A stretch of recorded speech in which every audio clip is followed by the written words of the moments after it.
Cette semaine à l'émission, je vous fais découvrir une alpaga. Ah ouais, Tristan, c'est parti!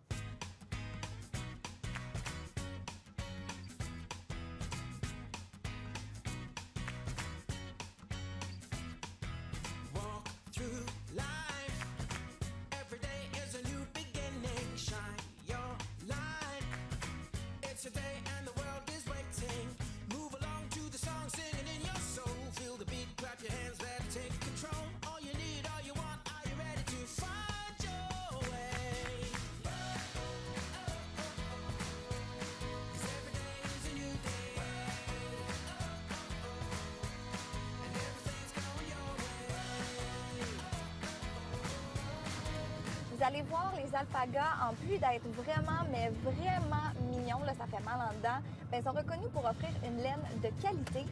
Et on a eu la chance, merci GPS, on a eu la chance un peu plus tôt d'aller capter des images de la tonte parce que ça arrive juste une fois par année. Et bien aussi, entre vous et moi, on est très contents. Merci encore GPS. On est très contents parce qu'on va y retourner 2 fois plutôt qu'une, alors on va pas se plaindre de ça. J'ai très hâte d'arriver.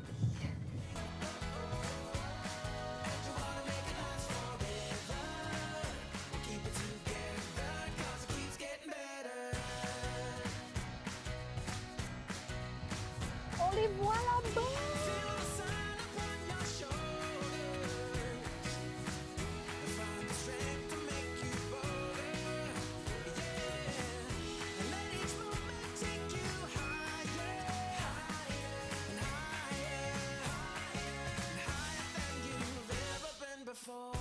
C'est des animaux qui viennent d'où? Originairement, oui, c'est pas d'ici, là. Non, bien, en fait, le pays là, emblématique, celui auquel on fait référence tout le temps, c'est le Pérou. Mais le Pérou, la Bolivie, le Chili, l'Équateur aussi. Amérique du Sud, puis le point commun, c'est la cordillère des Andes. Donc, ils vivent dans les hauts plateaux de la cordillère. C'est des animaux de montagne au départ qui sont très bien adaptés par leurs pattes, leur physionomie pour différents types de sols aussi. Donc, pour eux, le Québec, c'est correct aussi. Ils font avec. Ils sont corrects. Bien, ils sont corrects, oui, mais nous, on s'adapte aussi. J'ai pas l'impression que si on les laissait au grand vent et aux intempéries tout l'hiver, ils seraient aussi en forme, disons.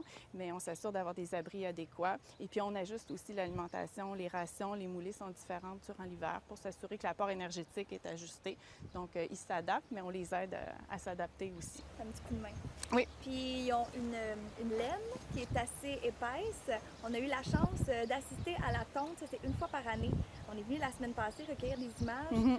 C'est quoi les étapes de la tonte, là, parce que c'est assez complexe, là. Comment que ça se passe? Bien, en fait, complexe, oui et non, mais je comprends que de l'extérieur, ça c'est saisissant, c'est ça. C'est une aventure qu'on vit une fois par année. Donc, dans les dernières années, c'est Francis, mon conjoint, qui a fait la tonte. Donc, nous, on peut pas en tondre le troupeau au complet en une journée, c'est impossible. C'est très physique. Fait qu'on procède sur plusieurs journées, on fait avec la météo, mais grosso modo, oui, une tonte une fois par année. Au printemps, l'idée, c'est de débarrasser les animaux de leur toison avant qu'il fasse trop chaud. Et puis ensuite, c'est de leur laisser le temps d'avoir une repousse adéquate avant l'automne, avant que les froids reviennent. Donc, le printemps est tout indiqué pour ça. Chaque animal, il passe chacun son tour. Et puis, bien, c'est ça, comme vous avez vu, on s'installe sur la table de tonte. Et tant qu'à l'avoir à notre portée comme ça, on va aussi faire l'entretien des onglons, l'entretien des dents, soigner si jamais il y avait des plaies ou quoi que ce soit qui nous avaient échappé, parce que quand la toison est longue, la fibre recouvre le corps, on peut pas tout voir. Donc, c'est vraiment le temps qu'on accorde là, de plus près à chaque animal au moment de la tonte. Puis ensuite, ça nous aide à savoir sur quoi on va travailler durant l'année auprès de chacun, là. Et est-ce qu'on peut voir, justement, parce que les étapes du traitement de la laine, j'avais jamais vu ça avant, et j'aimerais ça qu'on explique aux gens à la maison les étapes à suivre. Ici, j'ai des petits échantillons. Donc ça, c'est de la fibre d'alpaga fraîchement tondue, de la fibre brute. On voit que le côté qui est exposé est vraiment plus poussiéreux. Puis ça, ici, c'est vraiment un exemple de ce qu'on n'aime pas voir, là, parce que ça, même si on investissait beaucoup, beaucoup de temps, là, on s'entend que c'est beaucoup de travail pour là. nettoyer ça. Et puis, même là, on parle de la fibre d'un bébé, donc les pointes sont un peu abîmées. C'est quelque chose qu'on retrouve chez les bébés. Donc, juste pour mentionner que même si leur fibre est hyper douce puis hyper fine, ça ne veut pas dire qu'on va réussir à toute la récupérer. Souvent, les bébés en ont assez long qu'on peut couper la pointe puis travailler avec ce qui nous intéresse, là. Mais donc ça, c'est de la fibre brute qui doit quand même être lavée avant d'être transformée. J'ai ici du mouton, juste pour comparer, on voit que, bon, notre alpaga, il n'est pas propre, on s'entend. Non, mais juste la fibre ici qui est saine, comparativement à celle-ci, ça, c'est beaucoup plus... Il y a quasiment un film gras. Oui, absolument. C'est que le mouton va sécréter de la lanoline, qui est un corps gras qui est nécessaire pour le mouton, mais qui peut être un peu embêtante dans les étapes de transformation. Du moins, c'est quelque chose qui est difficile à nettoyer, à laver. On va être obligé d'utiliser soit un produit un détergent plus fort ou de l'eau chaude, beaucoup de trempage. Tandis que l'alpaga, bien lui, c'est beaucoup de le dépoussiérer. C'est pas tant d'enlever le corps gras, étant donné qu'il ne produit pas la même substance. Donc, nous, ce qu'on fait quand on lave, vraiment, c'est plus un trempage dans une eau tiède, savonneuse. Et puis, on va rincer souvent, effectivement, parce que notre eau n'est pas claire dès le départ. Vous faites ça ici? Bien, en fait, je le fais chez moi pour une certaine partie, une certaine quantité. Moi, je transforme des petits trucs. Je vais faire, par exemple, des savons feutrés ou des petits articles. Mais on envoie une partie de nos toisons aussi à des fileuses qui vont nous transformer notre toison en fil prête pour le tricot. Donc, ça, on a dans la boutique, on va pouvoir vous montrer. Puis, une partie de nos toisons aussi qui est envoyée à Bromont. Il y a une filature là-bas, des éleveurs qui ont développé une expertise dans le fil qu'on dit semi-artisanal. Donc, ça nous permet d'avoir vraiment un bel éventail là, et un petit peu plus de volume traité à la fois. Aussi, oui. C'est vraiment une efficacité différente, oui, vraiment. Donc, une fois que notre fibre est lavée, on la laisse sécher. Puis là, j'ai apporté, juste pour montrer, là, j'ai 4 couleurs. Un des faits intéressants avec l'alpaga, c'est que c'est l'animal qui va produire la plus grande variété de couleurs. On parle de couleurs, mais on parle de teintes aussi. Puis sur le même alpaga, comme on voit, il y en a qui ont des dégradés, il y en a qui ont des taches, ça, c'est autre chose. Mais si on transforme la toison d'un seul alpaga, on a déjà des nuances qui peuvent être intéressantes puis qui vont varier aussi d'une année à l'autre. Donc, ça nous permet de faire des produits vraiment uniques, des confections qui sont... Tout est toujours différent. Oui. Alors là, bon, c'est 4 gros contrastes de couleurs, mais on voit aussi qu'il y a différentes textures. Ouais. C'est vraiment pas la même chose. Donc, on doit y penser quand on veut faire des mélanges. Des fois, on est attiré, on veut mélanger certaines couleurs, mais il faut penser à la texture aussi parce que la façon dont la fibre va être organisée... Ça va pas nécessairement bien se marier avec l'autre. Exactement. Il y a des trucs qui vont faire moins uniforme, puis à moins que ce soit l'effet recherché, on essaie d'éviter. Ensuite, l'étape suivante, c'est vraiment le cardage, qu'on le fasse avec des petites cardes manuelles, avec une carte à rouleau ou au moulin, ils sont équipés. On s'entend que c'est le même principe, mais qu'on va traiter beaucoup plus de fibres en moins de temps. Et puis, ça ne sera pas simplement mécanique, là. Ça va être motorisé. À la main, là. Oui, vraiment. Donc, l'idée reste la même, c'est qu'on va alimenter. Et puis, au fur et à mesure qu'on tourne la manivelle, dans le fond, on va débarrasser la toison des débris ou des fibres plus courtes, plus raides, devraient rester sur le petit tambour. Et les belles fibres vont s'enligner sur le plus gros. Donc, le but est toujours le même, vraiment d'arriver avec des fibres qui sont bien alignées, prêtes à passer à l'étape subséquente qui serait le filage ou le feutrage. Oui, ce qu'on décroche de notre rouleau ici, ça ressemble à ça. À partir de ça, on arrive à ça en quelques étapes. Quelques étapes. Quelques étapes et un peu de pratique. C'est assez incroyable. Oui. Donc, ça, c'est à partir de ça que les dames qui filent, que ce soit au rouet, au fuseau, vont travailler. Oui. Ouais. Si on voulait feutrer, on travaillerait avec ça aussi. Donc, comme je vous disais, ce qu'on imagine plus souvent avec la laine de mouton, bien, tout ça est réalisable avec l'alpaga. C'est qu'on ajuste un peu la technique, mais ce sont les mêmes étapes de transformation. Et on peut aller faire un tour maintenant dans votre boutique. Tout à fait, oui, voir les produits finis. Voilà. Tellement cute. C'est tellement cute. Tu peux avoir un alpaga à la maison. Oui. Avec un petit peu moins d'entretien. Celui-là, on ne le nourrit pas 2 fois par jour. Pas besoin de le tondre. Il est toujours propre. Oui, effectivement. Dans le fond, les produits qu'on a dans la boutique, les produits de fourrure, que ce soit les peluches, les pompons, les pantoufles, c'est tout de l'importation équitable en provenance du Pérou.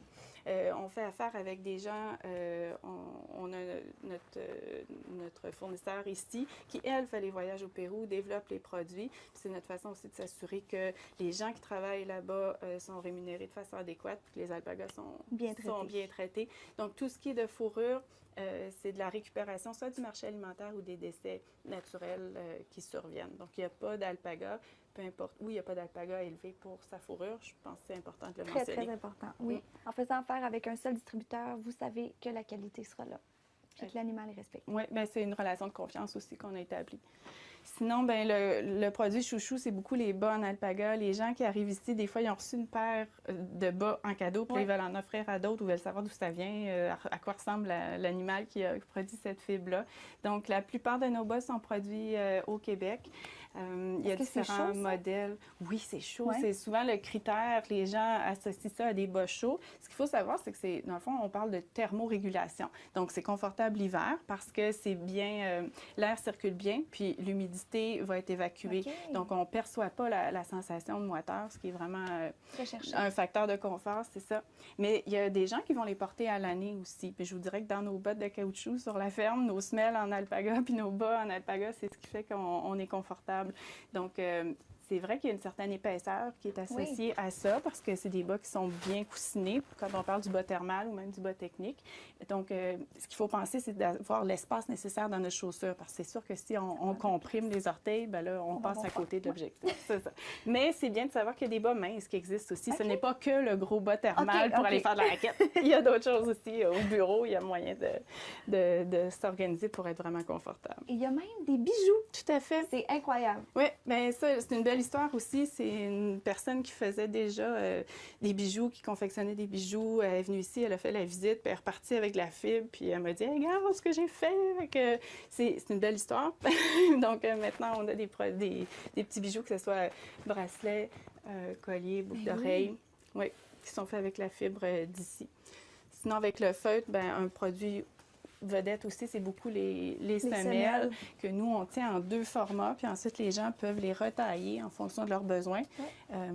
Donc, ça, c'est ce qui va faire qu'on va être confortable. On pense beaucoup aux bottes de caoutchouc, mais il y a des gens qui les mettent dans leurs pantoufles ou dans leurs chaussures pour être nu-pieds dessus. Donc, c'est quelque chose qui s'offre bien aussi. Et en terminant la visite, je dois absolument m'approcher et toucher les pantoufles. Non, mais ça n'a pas de bon sens, regardez ça. Ça montre encore la variété là, dans les... Pas juste les couleurs, mais les textures. Oui. Bon, papa, c'est ça que je vais me dire. Ah non, c'est un autre level. C'est un autre niveau, ça, là. Dans le fond, les pantoufles, l'extérieur est en alpaga. L'intérieur, c'est du mouton. Je le mentionne parce que quelqu'un qui ferait une réaction allergique à la laine de mouton, bien, c'est peut-être c'est pas le bon choix pour cette personne-là. Mais au niveau de la résistance, parce qu'on se vante beaucoup que l'alpaga est la 2e fibre naturelle la plus résistante, et c'est vrai, mais ça l'est en tension. À l'abrasion, on est encore mieux servi avec le mouton pour l'instant. Donc, à l'intérieur, étant donné que le pied va frotter, il y a une friction qui se fait, on préfère cette combinaison-là qui nous offre un meilleur rapport qualité-prix aussi. Et vraiment, le modèle est super beau. Merci. Maintenant, on va aller faire un tour dans les enclos et on va aller nourrir les alpagas. Fait que ce qu'on fait, en fait, ici aussi, ce qui est très intéressant, en plus de voir les produits, bien, vous faites des visites d'interprétation. Donc, les gens peuvent venir voir et toucher les animaux, voir ce que c'est. En fait, les visites d'interprétation peuvent avoir lieu toute l'année. Je vous dirais qu'en plein hiver, la logistique est un peu différente. Mais sinon, sur réservation, ça nous fait plaisir d'accueillir les groupes à l'année. Durant l'été, à partir du 12 juillet, là, on va offrir des visites à tous les jeudis, vendredis et samedis à 10 h. Les gens peuvent se présenter, pas besoin de réserver. Et puis, on fait le tour avec les gens qui sont là. Sinon, toujours les groupes préférables de réserver. Comme ça, on trouve une plage horaire en fonction. Oui, c'est ça. Les jeunes, oh là là! Alors là, on se trouve comme au centre. C'est tranquille ici. Dans le fond, les mâles sont d'un côté, les femelles de l'autre. Et nos 2 amis ici, ce sont nos jeunes mâles, qui vont avoir 1 an cet été.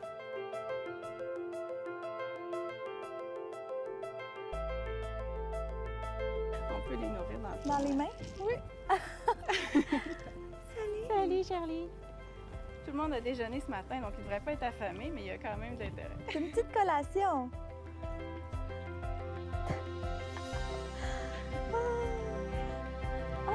Il n'y a pas des animaux qui vont lécher nécessairement nos mains ou de baver. Non, c'est Ouais, doux. Donc, oui, c'est un contact qui est assez délicat. Donc, ces deux-là, on les trouve encore trop petits pour aller du côté des mâles adultes. Donc, ils sont comme en transition. Ils vont rejoindre le groupe plus tard, quand Plus on tard. va sentir, oui. Ils font des petits bruits. Oui, alors le son qu'on entend, le petit en anglais, on appelle ça du humming. C'est vraiment le son qu'on entend le plus. C'est des animaux qui sont relativement silencieux. C'est sûr que quand ça joue ou quand ça se bat, il y a des sons plus forts. Oui, il y a oui. des cris d'alarme aussi s'il y a quelque chose qui est interprété comme être une menace là, qui Il s'approche. est en crise de croissance, je pense. Ça se peut, effectivement. Oui. Ah, ils sont tellement gentils. C'est grand. Après juste 1 an, il n'y a pas tout à fait 1 an, c'est ça? C'est sûr que il y a une question de génétique. Il y a des lignées qui vont nous donner des alpagas de plus grand volume, de plus grande taille.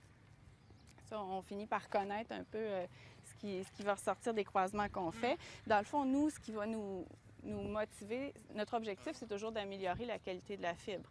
Donc, on essaie d'objectiver les caractéristiques de la fibre de nos femelles. Il est curieux.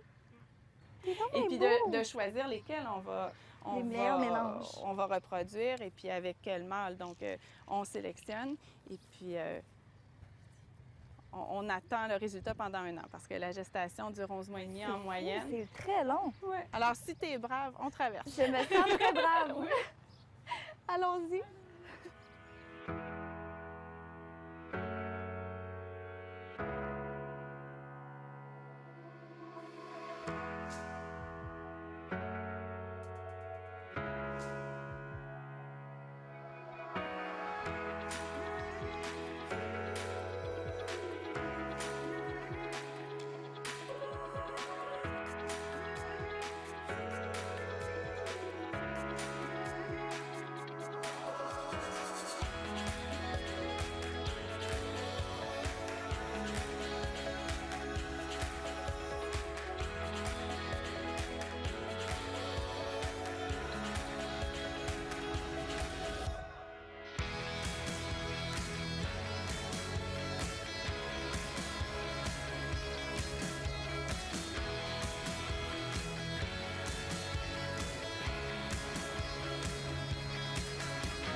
Alpaga 1, humain 0.